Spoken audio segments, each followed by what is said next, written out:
O Senado aprovou o novo marco do licenciamento ambiental, conhecido como PL da Devastação. O projeto é considerado por especialistas como o maior retrocesso nos últimos 80 anos. Entre outras coisas, o PL flexibiliza o licenciamento ambiental e dispensa estudos técnicos em vários casos. Com a justificativa de acelerar processos, o licenciamento poderá ser online e obtido com simples cliques.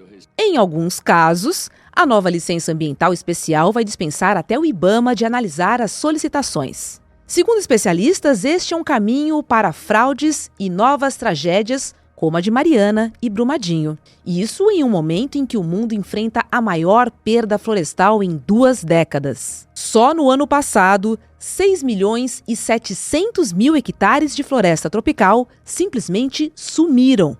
E o pior, quase metade disso tudo foi aqui no Brasil. Pela primeira vez, os incêndios ultrapassaram a agropecuária como a maior causa de desmatamento. As chamas foram alimentadas pela seca histórica, pelo descaso e por incêndios criminosos.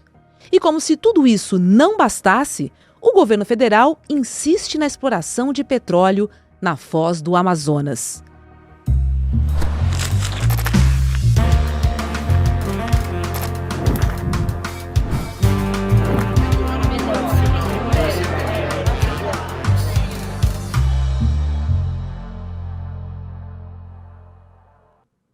Olá, seja muito bem-vindo, seja bem-vinda. Eu sou Roberta Garcia e este é o videocast Em Detalhes. Aqui sempre com um convidado ou uma convidada, nós vamos mergulhar e analisar uma temática do nosso dia a dia. Hoje eu converso com a jornalista, escritora e nossa querida colega aqui do ICL, Cris Serra. Oi, Cris, que prazer receber você aqui no Em Detalhes. Seja bem-vinda. Obrigada, Roberta. Sempre um prazer estar aqui com você e com a nossa comunidade CL. Cris, vamos falar de um tema que impacta 100% da população mundial. E no Brasil não seria diferente. Porque o Senado aprovou por 54 votos a 13 o maior retrocesso ambiental desde a Constituição de 88. Queria entender com você o que esse placar revela sobre o equilíbrio de forças políticas no Congresso frente à pauta ambiental, hein? Roberta, essa é uma questão muito importante, até porque essas tentativas de fazer com que o Brasil retroceda na proteção ambiental, essas tentativas vão se manter, né? No caso do Senado, foi mais do que uma tentativa. Eles conseguiram, de fato, uma etapa importante nesse esforço de praticamente acabar com a proteção ambiental no Brasil. Só que ainda vai para a Câmara, então por isso que eu estou falando tentativa, né? E aí tem uma batalha à frente para ser levada lá na Câmara e que tem tudo a ver com a tua abordagem aqui, né? Esse cenário político. O desmonte do licenciamento ambiental no Brasil já vem sendo tentado já há alguns anos, né? A Câmara aprovou, na época do governo Bolsonaro, naquela conjuntura muito difícil para o Brasil, aprovou um projeto de desmonte do licenciamento ambiental terrível, que é esse justamente que foi para o Senado e que foi piorado agora no Senado.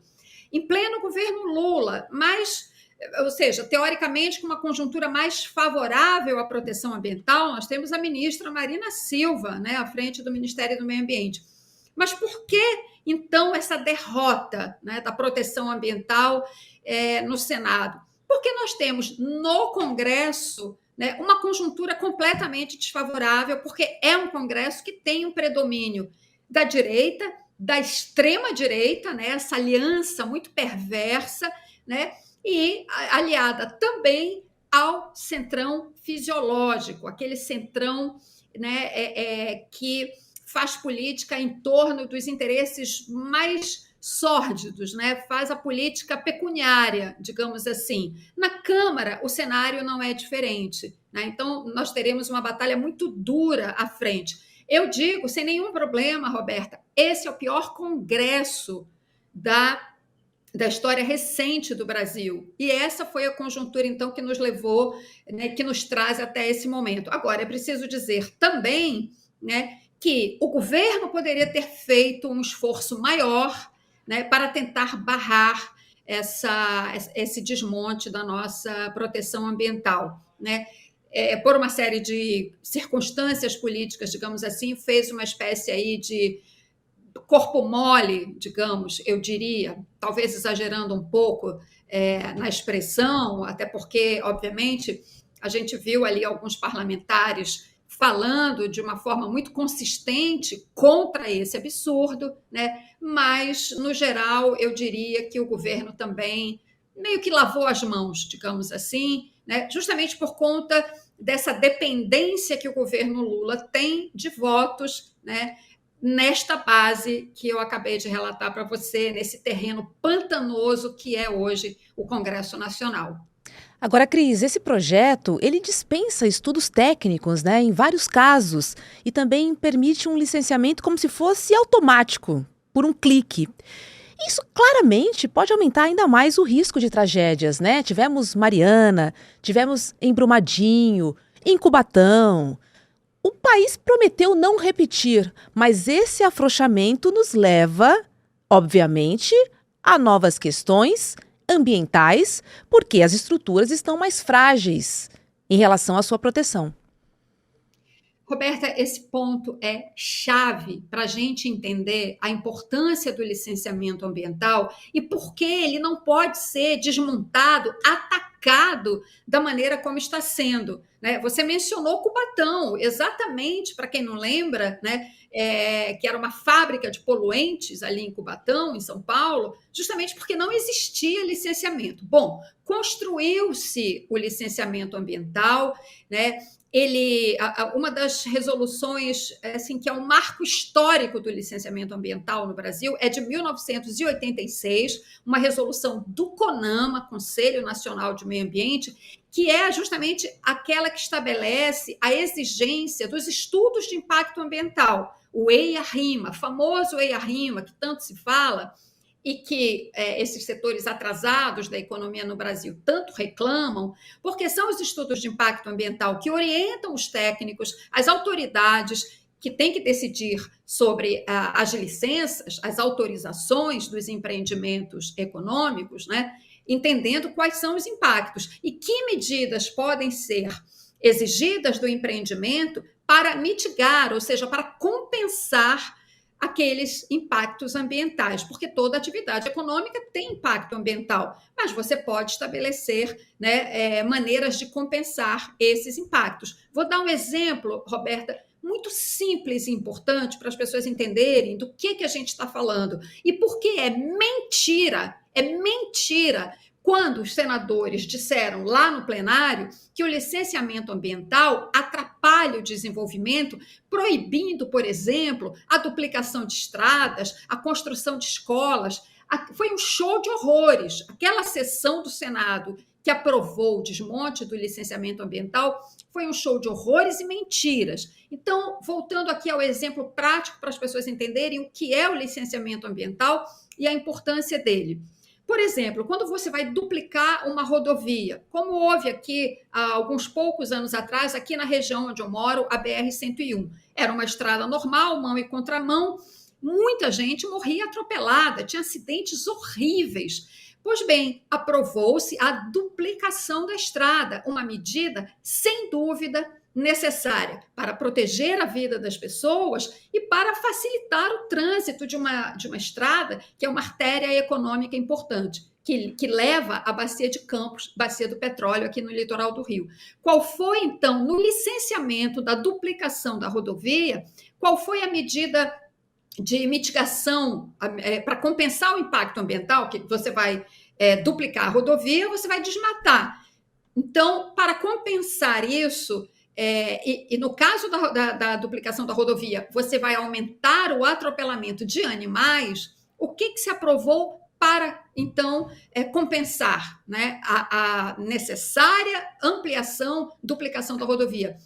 Adotou-se uma série de passagens de fauna para que os animais possam utilizar essas passagens e atravessar de um lado a outro da rodovia, que tem florestas, né, blocos de florestas de um lado e de outro da rodovia, portanto, os animais vão buscar essa transição, esse tráfego entre uma floresta e outra, mas, se não tiver passagem de fauna, serão atropelados. Então, o licenciamento estabeleceu as passagens de fauna, sendo que uma delas é um viaduto vegetado, por onde os animais atravessam em segurança. Isso reduziu a mortandade de animais que eram atropelados. Isto é o licenciamento ambiental. Ninguém era contra, ninguém pode ser contra, em sã consciência, a duplicação de uma rodovia que vai garantir uma segurança de tráfego maior, mas precisa compensar. Então, eu estou falando isso, Roberta, só para caracterizar, né, que o licenciamento não atravanca o desenvolvimento, mas o desenvolvimento precisa ser feito em paralelo à manutenção de um meio ambiente ecologicamente equilibrado, como está na Constituição. E muito rapidamente aqui, para não fugir ao cerne da tua pergunta, mas é que eu quis explicar logo, dar esse exemplo do licenciamento, você falou das tragédias. Exatamente, nós tivemos Mariana, 19 mortos, Brumadinho, 272 mortos, e tem o caso lá do afundamento dos bairros em Maceió, provocado também pela mineração. Eu estudei os processos de licenciamento desses 3 empreendimentos, Roberta. Você sabe o que acontece? Não é que a lei do licenciamento seja burocrática, nada disso. A lei é importante e estabelece todos esses parâmetros que eu já mencionei aqui. Você sabe o que acontece nos processos de licenciamento e por que aconteceram essas tragédias? Porque os processos de licenciamento não foram respeitados.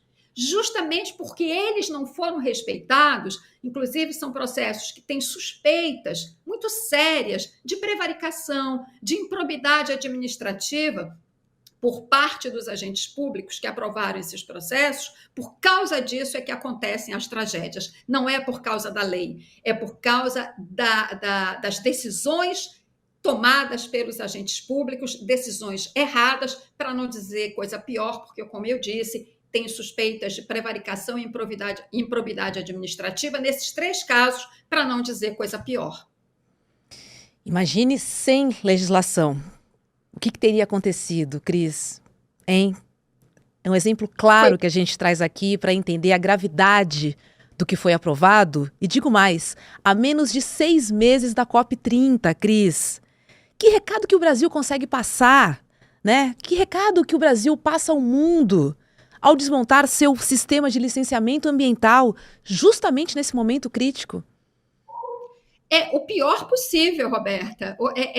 É o pior sinal possível, na contramão de um esforço que o governo vem fazendo, ou vinha fazendo pelo menos até então, né, de retomar esse papel do Brasil como potência ambiental. Né? Isso, de uma certa forma, se isso de fato for aprovado na Câmara, né, descredencia o Brasil a esse papel, a essa relevância no debate sobre o futuro do planeta e sobre as questões climáticas. Você mencionou há pouco justamente a criação de novos tipos de licença nesse projeto que foi aprovado no Senado, que praticamente liberam, meio que viram vale tudo de licenciamento. Cria licenças em que praticamente o empreendedor, a empresa, né, que faz aquela atividade econômica que quer ser autorizada, ela mesma vai fazer uma espécie de autorregulação. No caso das renovações de licenças, vai ser por meio do preenchimento de um formulário online, na internet. Entende? Então, assim, de fato, quando a ministra Marina Silva falou que isso que foi aprovado no Senado é um golpe de morte no licenciamento, ela não está exagerando, ela não está sendo extremista, ela está falando a situação real. E um dos tipos de licença, Roberta, que foram incluídos de última hora, lá durante a votação já no plenário do Senado, não na comissão, onde o projeto foi debatido anteriormente. Foi uma licença do presidente do Senado, Davi Alcolumbre, que cria uma espécie assim de...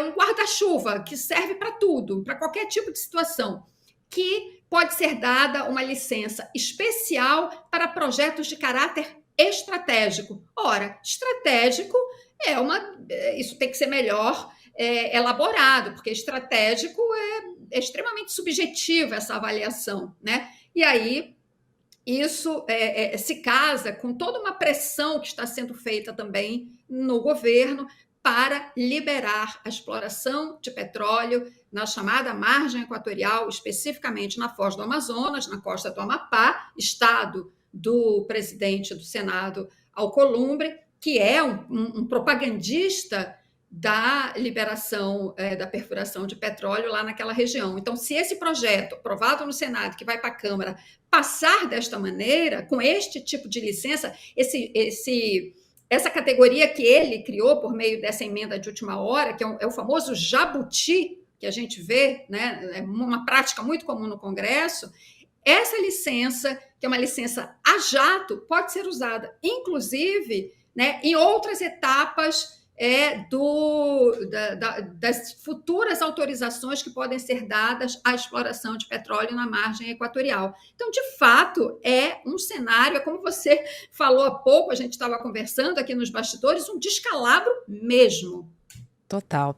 E muitos senadores dizem que a aprovação desse PL foi uma resposta à demora do IBAMA em liberar a exploração na Foz do Amazonas.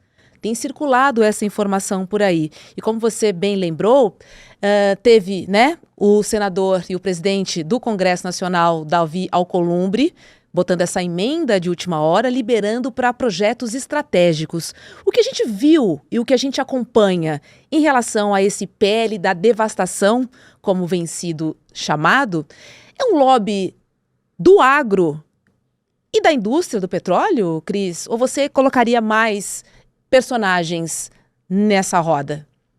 Eu não duvido, é exatamente isso que você falou, um lobby muito poderoso do agro. A relatora na Comissão de Agricultura foi a senadora Tereza Cristina, ex-ministra da Agricultura do Bolsonaro. Com relação ao licenciamento de atividades agropecuárias, o projeto que foi aprovado também é um liberou geral, né? E o lobby empresarial, de uma maneira geral, Roberta, trabalhou, pressionou pela aprovação desse projeto, porque o licenciamento ambiental, como eu disse, se for mantido da forma como foi aprovado no Senado, e que ainda pode ser piorado na Câmara, viu? Ainda pode ser piorado. Ou pode ser derrubado se a gente conseguir fazer muita pressão, né?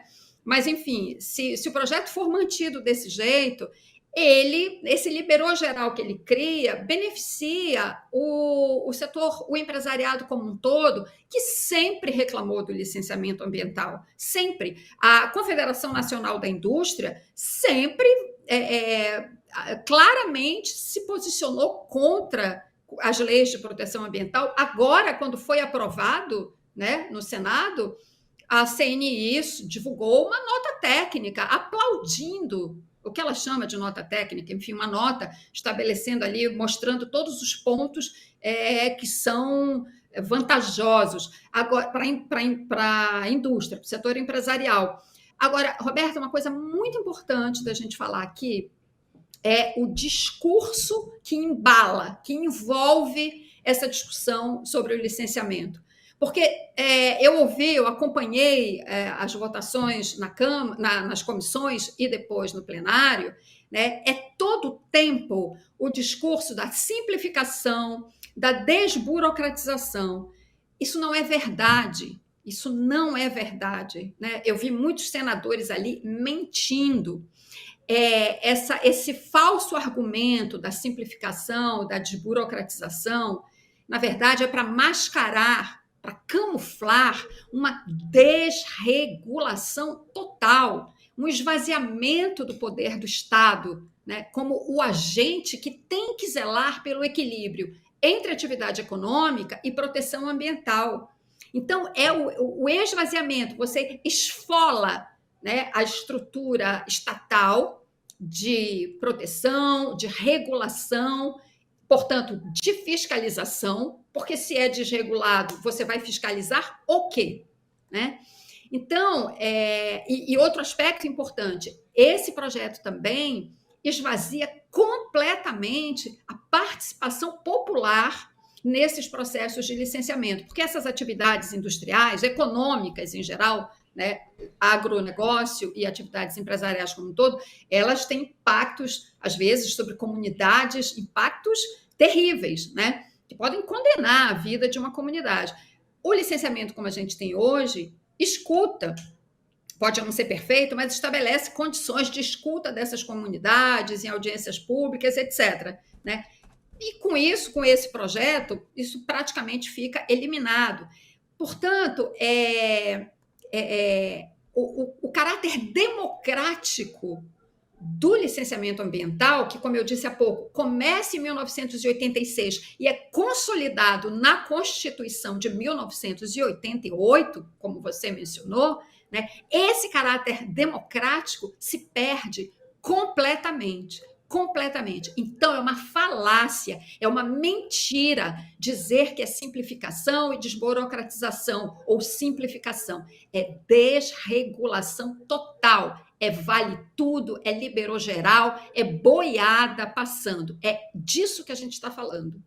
E, Cris, você falou da oposição, quero trazer aqui a fala do senador Magno Malta, que ele chegou a zombar, né, de um caso, ele contou um caso que uma obra de estrada foi atrasada, foi barrada por causa de formigas raras.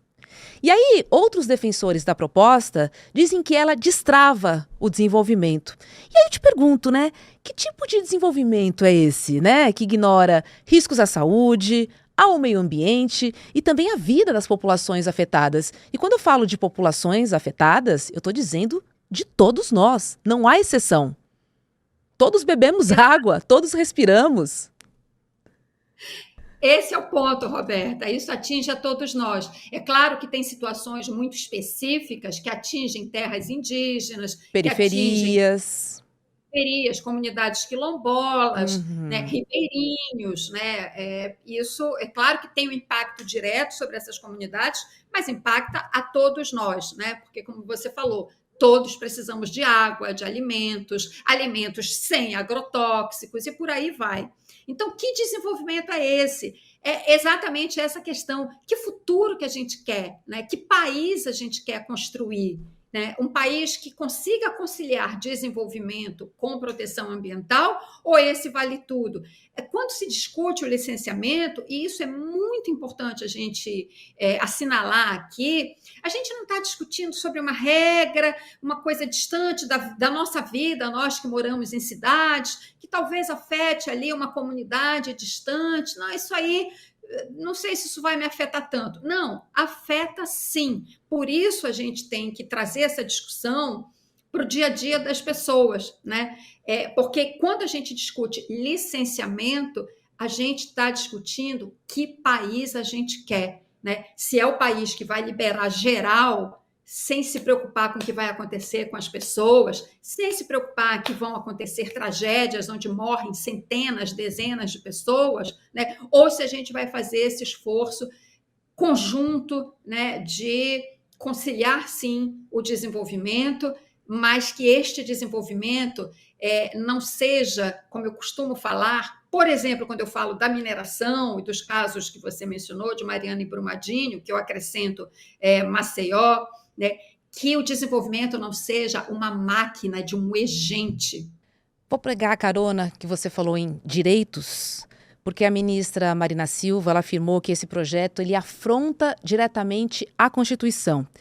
Eu queria entender com você se existe base jurídica para contestar o PL da devastação no Supremo Tribunal Federal, caso ele passe pela Câmara, mesmo que seja vetado pelo presidente Lula, aí ele é aprovado novamente no Congresso Nacional e aí sim iria para o STF.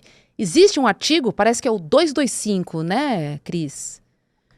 Exatamente, que é o coração do capítulo ambiental na Constituição brasileira, que fala, em resumo, não vou lembrar exatamente do texto, mas que todos nós temos direito a um ambiente, a um meio ambiente saudável e ecologicamente equilibrado. Nós e as futuras gerações. A Constituição brasileira, no capítulo do meio ambiente, ela foi tão inovadora em 1988 que ela fala lá, isso está escrito explicitamente, que esse é um direito das atuais e futuras gerações. Porque quando se fala de direito ao meio ambiente saudável e ecologicamente equilibrado, é disso que a gente está falando. Um meio ambiente que fique para os próximos, para quem vem depois da gente. A gente não pode sair consumindo tudo loucamente, todos os recursos naturais do planeta, como a gente está fazendo até agora, e está aí o resultado, aquecimento global, e tragédias, incêndios, enchentes, etc.,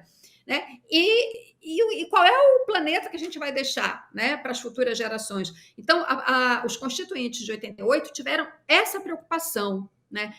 Porque ali, Roberta, naquele momento, eu sou repórter antiga, eu cobri a Constituição, o debate, né, travado ali para escrever a Constituição. Era um momento de esperança, de construção de um país, de construção de futuro. Por isso que eu falo que discutir licenciamento é discutir o país que a gente quer. Essa discussão estava posta na Constituição, na elaboração da Constituição, e ela prevaleceu no capítulo do meio ambiente, né? De assegurar o meio ambiente saudável para nós e para as futuras gerações. Então, esse projeto, tal como ele foi aprovado no Senado, ele tem sim, ele está cheio de vícios, né, que afrontam a Constituição, e sim, tenho certeza que isso vai parar no Supremo. A menos, claro, como você bem lembrou, que o presidente Lula vete vários tópicos ali que amenizem, digamos assim, essa insanidade que foi feita, mas ele teria que vetar muita coisa. Então, eu vejo que não vai ser inevitável que essa discussão pare no Supremo Tribunal Federal. Infelizmente, quer dizer, como a gente tem, como eu falei aqui no começo, né, uma extrema-direita muito forte no Congresso, cometendo essas insanidades, a gente precisa, sim, da atuação do Supremo Tribunal Federal como guardião da Constituição para recolocar as coisas nos seus devidos lugares. Cris Serra, obrigada, viu, por participar do Em Detalhes conosco, e vamos seguir de olho, porque a nossa bandeira sempre será o meio ambiente. Um beijo para você. Beijo, Roberta. Obrigada mesmo por essa oportunidade aqui. Sempre um prazer e vamos em frente. Olha, o podcast Império Malafaia já foi ouvido por mais de 1 milhão de pessoas e está no top 3 do Spotify. Olha que bacana, né? O ICL continua sendo alvo, de ataques e de uma campanha de ódio promovida pelo próprio pastor Silas Malafaia, mas nós não vamos nos intimidar.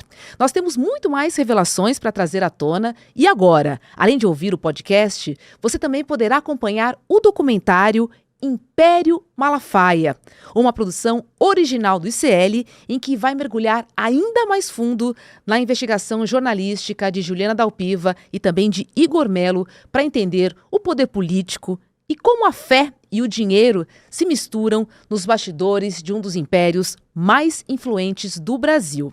A estreia do documentário O Império Malafaia será no dia 29 de maio, que é uma quinta-feira, às 8 horas da noite. E além da Juliana e do Igor, terá participação também de Eduardo Moreira. Mas você precisa garantir a sua vaga, hein? Corre lá em detalhesicl.com.br, em detalhesicl.com.br e não perca essa oportunidade, tá bom? O videocast Em Detalhes fica por aqui. Para você que nos acompanha pelo YouTube, agora é hora de ICL Mercado e Investimentos e, na sequência, tem Rolê ICL. Muito obrigada pela sua companhia e a gente se encontra aqui na programação. Tchau, tchau. Atenção, é amanhã. Depois de mais de um ano de investigação, está chegando o momento de mostrar tudo o que Silas Malafaia nunca... Atenção, é amanhã. Depois de mais de um ano de investigação, está chegando o momento de mostrar tudo o que Silas Malafaia nunca quis revelar. Amanhã, dia 29, a partir das 8 da noite, o ICL exibe o documentário Império Malafaia, uma investigação exclusiva sobre o patrimônio oculto, poder político e o uso da fé como escudo para ficar muito rico. Você vai ver os documentos, ouvir o próprio Malafaia e aí você tira suas conclusões. É de graça. é aqui no ICL. Olá, eu sou a Juliana Baroni e tô aqui para te fazer um convite. Toda terça-feira às 19 horas tem o Precisamos Conversar, um programa de debates feminino. A gente tem que ver, tem que analisar. Vale tudo por qual dinheiro? Quem tem dinheiro e o que é dinheiro no país? Já foi mais ou menos uma cama. Aqui no Instituto Conhecimento Liberta e também nos canais do Eduardo Moreira. Então, você não pode perder. Um beijo, até lá!